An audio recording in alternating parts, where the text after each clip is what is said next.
इस वक्त मौजूद हैं हम एक मटन शॉप पे। तो आज हम इस वीडियो में आपको बकरे की दस्ती की सफाई और कटाई दोनों काम दिखाएंगे और सिखाएंगे। वीडियो को मुकम्मल देखें, अच्छी लगे तो लाइक करें, दोस्तों से शेयर करें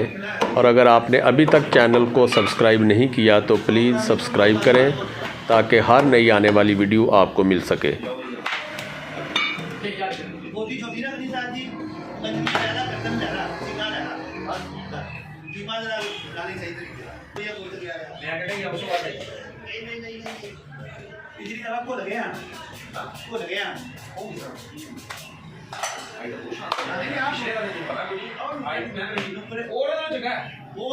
किसी काम से मेघ नहीं नहीं वो जरा उधर है ना मेघ से वो रेडीमेड लगा दे। हां नहीं वो उधर हो गया उधर हो गया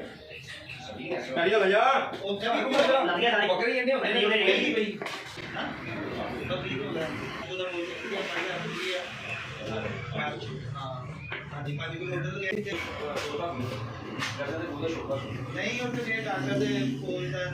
अपनी करता ना लाल ना पटिया नहीं और सारा हां ये कर देना ना पीछे होना थोड़ा लगाना ही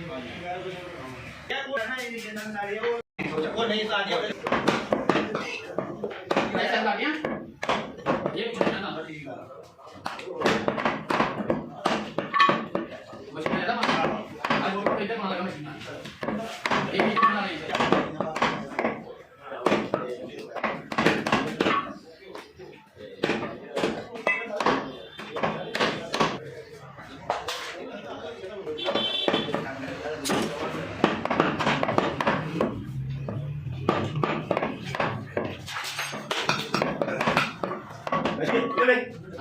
नहीं करता ये जो है ये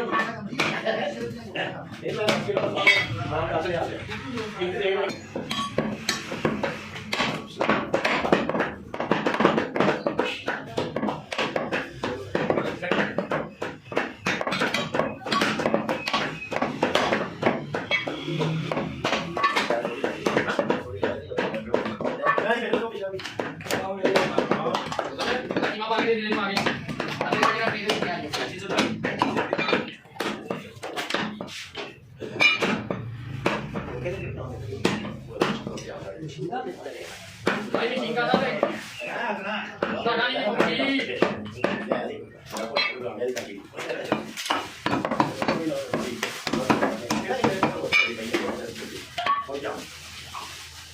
चापा ऐसे नहीं